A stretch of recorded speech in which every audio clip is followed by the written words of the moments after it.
Bun găsit! Republica Moldova pare să fie din ce în ce mai aproape de statutul de țară candidată la aderarea la Uniunea Europeană. 529 de parlamentari au votat pentru această rezoluție. Între timp, în Moldova, mai multe proiecte implementate de Uniunea Europeană schimbă în bine viețile oamenilor, iar fondurile care ajung periodic în haznaua statului fac posibile reformele spre care tindem cu toții.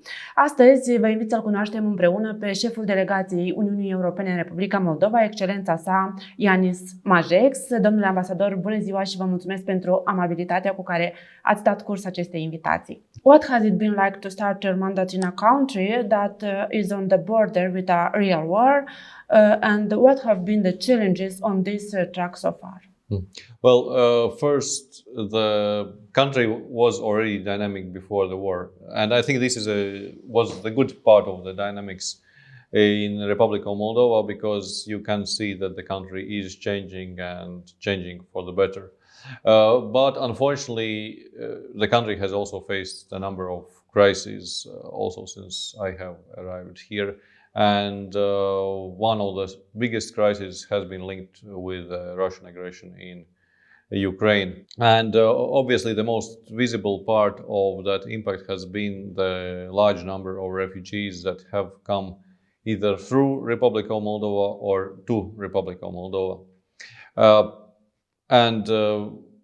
I'm really impressed, like everybody else is, with the immense solidarity that the Moldovan people have shown to the refugees, and also the Moldovan government, how well the response of the government has been to this refugee crisis. So from our side, this has also affected the way how we have been supporting the country, because obviously you can't plan for something like a refugee crisis. So our support to the Republic of Moldova was immediately adjusted to help respond to the war. So first it was with immediate and practical measures through the European Civil Protection Mechanism, where we managed first to get in very short time from the Moldovan government the list of needs that the country had at that point, and then with the EU member states and the EU mechanisms, we managed to provide in quite short time the support, be it tents or generators or medical supplies that were needed for the refugees.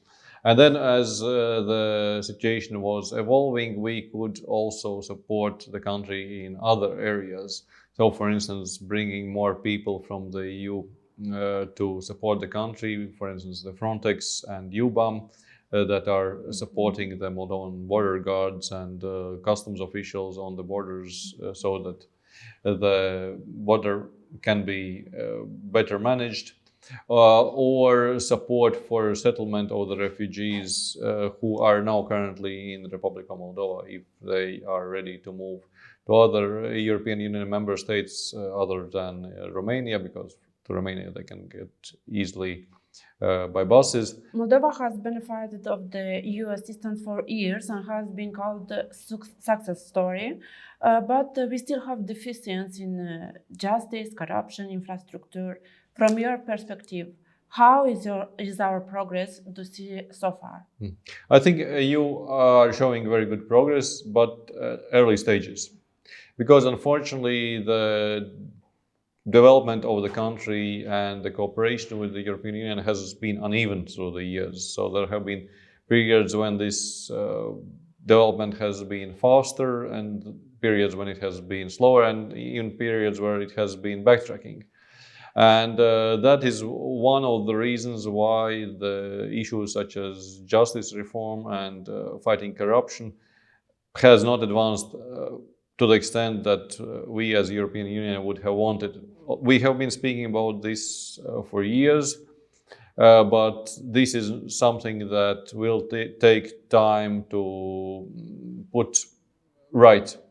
What we have seen is that the government has had very strong focus on this area, because irrespective of all the crises that the country has been through and is being submitted to also now, the reforms of justice and efforts to clean up corruption have been moving on all the time.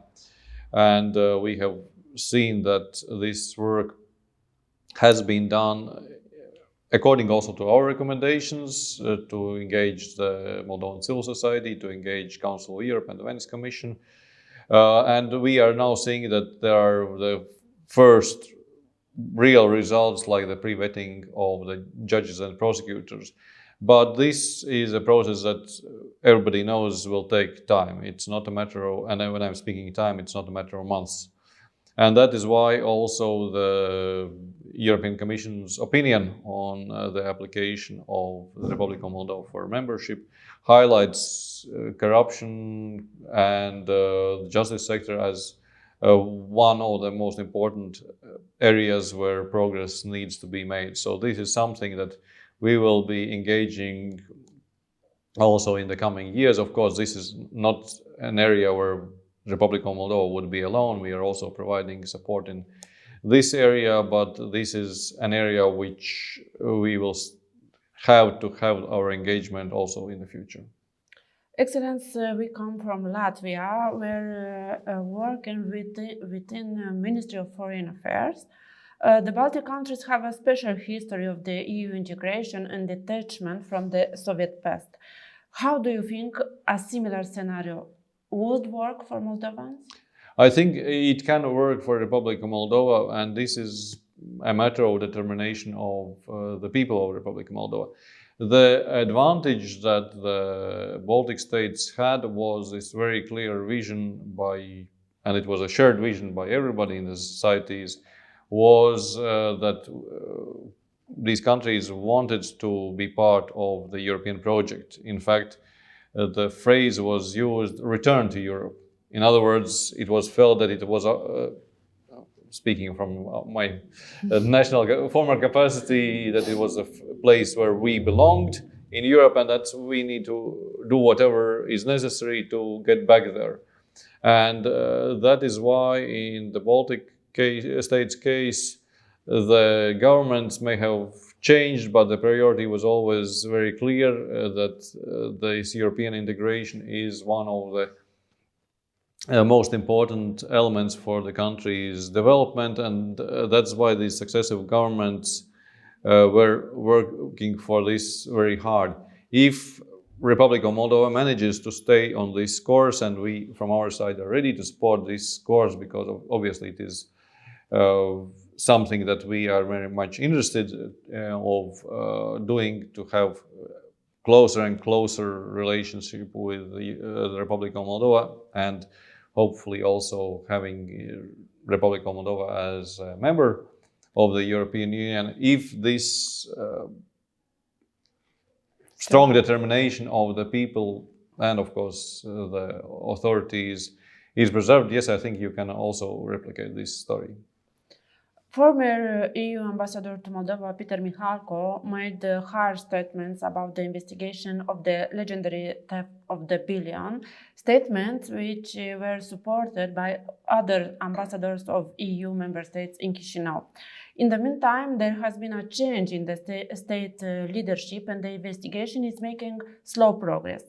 Soon it will be 10 years since the robbery of the century took place. How does the EU view our country's action in this regard? Unfortunately, this is an area which really is something that Republic of Moldova cannot be proud of, the track record that has been there. Like if we see that the court cases against Mr. Shor have been postponed 70 times, it is clear that something is wrong with having justice on the case. So again, this is one of the areas which has been highlighted in the Commission opinion, and where we will continue to speak about and track the progress of the country. Speaking of the progress, yes, there has been some. So we have seen that first, the institutions that are dealing with corruption have been strengthened.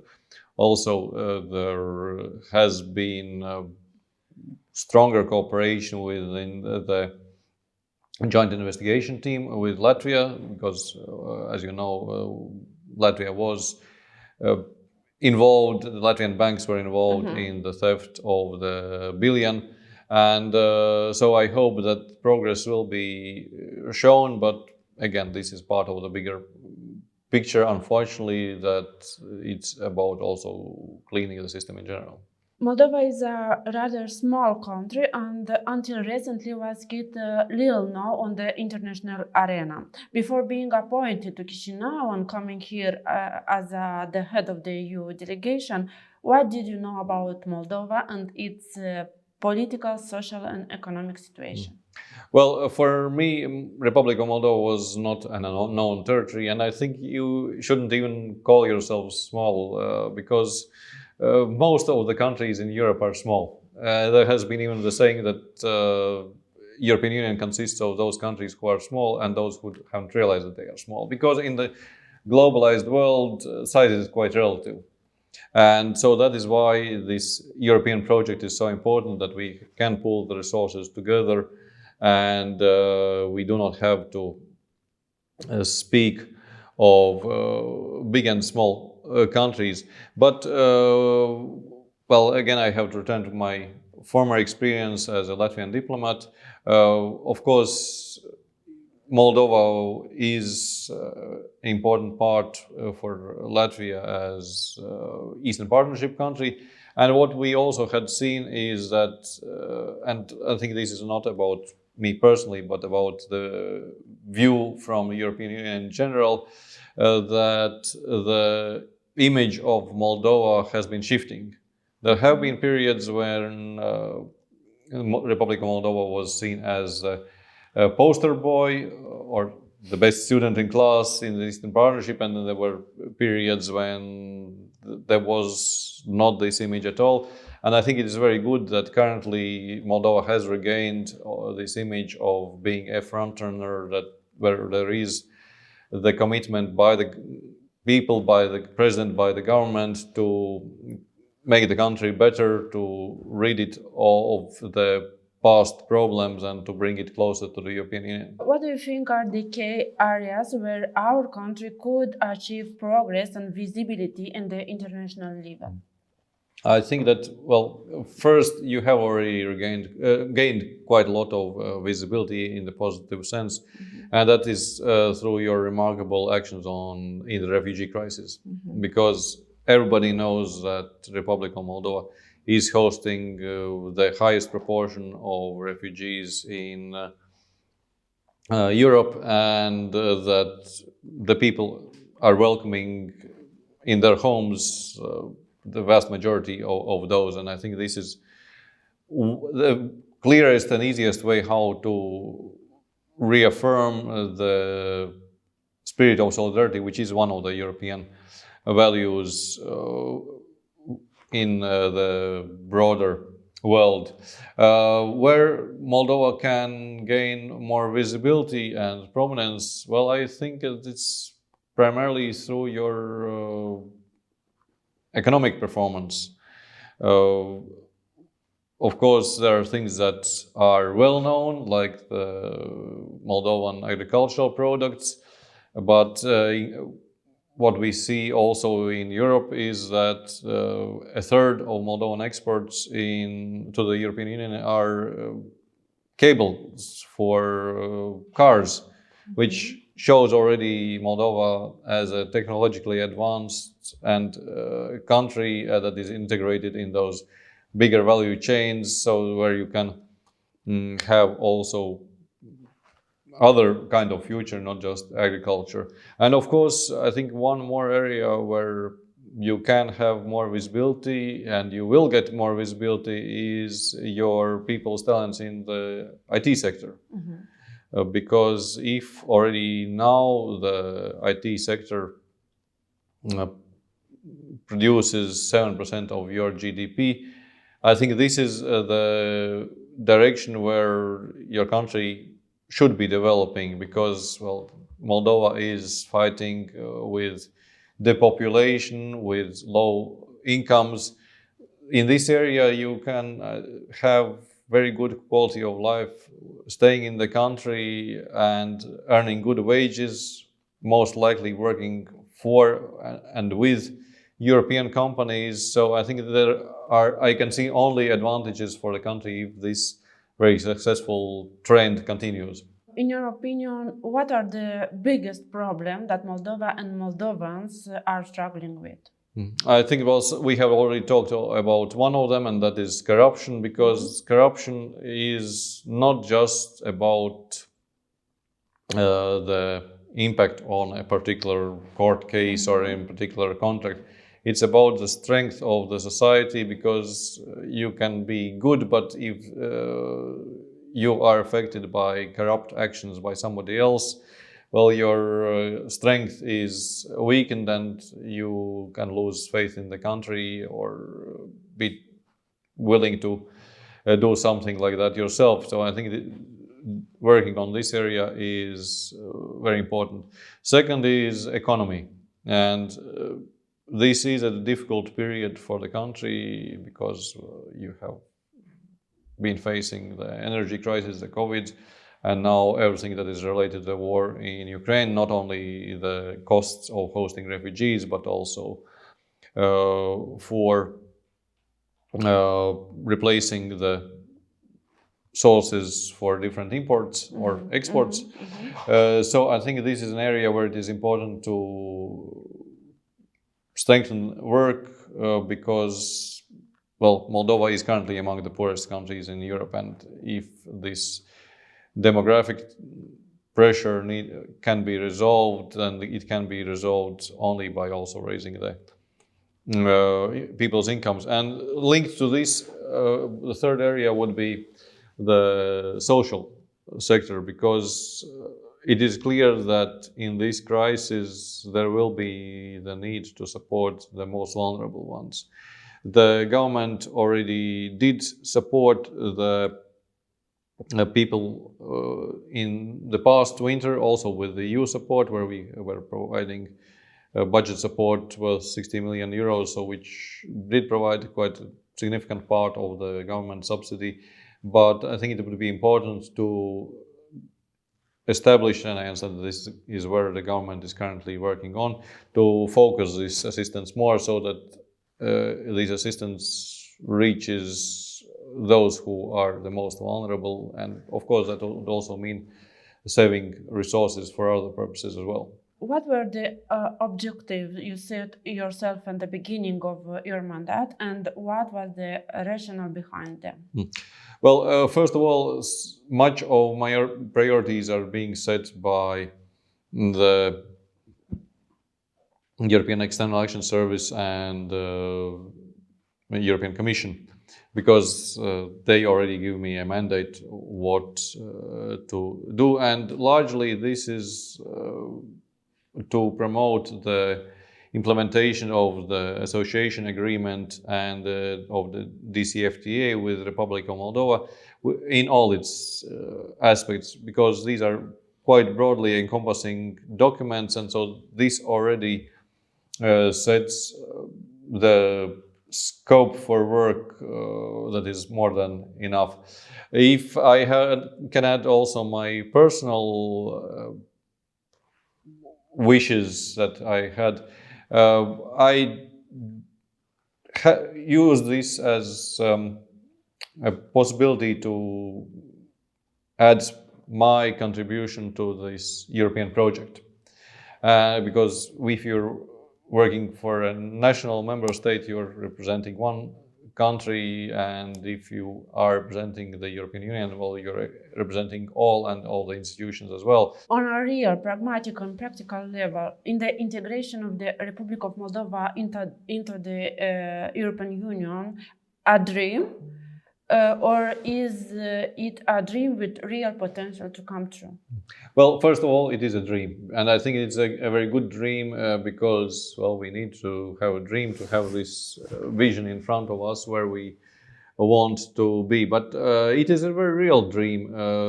This has been attested by the progress that the country has made already in the past.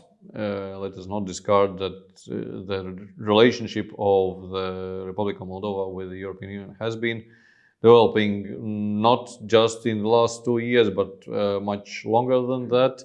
and that the association agreement and DCFTA have been in place since 2014, and that the European Union is already by far the largest export market and trading partner for the Republica Moldova. So this dream is based on reality, that we do have the foundations to build upon, so that the dream can be reality.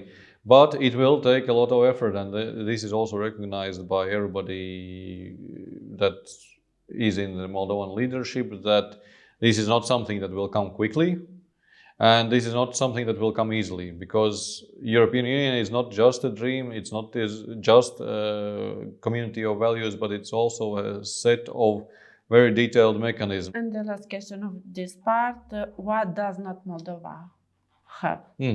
Okay, it's difficult to say because, okay, apart from the obvious ones, like Moldova is a country that doesn't have rich natural resources, and a country that does not have that much of economic development at this stage if we compare with European Union member states. But it is much easier to say what Republic does have. Well, first you have talented people, and people who have now a clear ambition to bring the country closer to the European Union. You have a beautiful country with lots of traditions, and I think you have a European future. Excelență, vă mulțumesc pentru acest interviu și pentru că ne-ați oferit posibilitatea de a vă cunoaște. Vă reamintesc că am discutat cu șeful delegației Uniunii Europene în Republica Moldova, Jānis Mažeiks. Eu vă îndemn să rămâneți în continuare alături de Agora.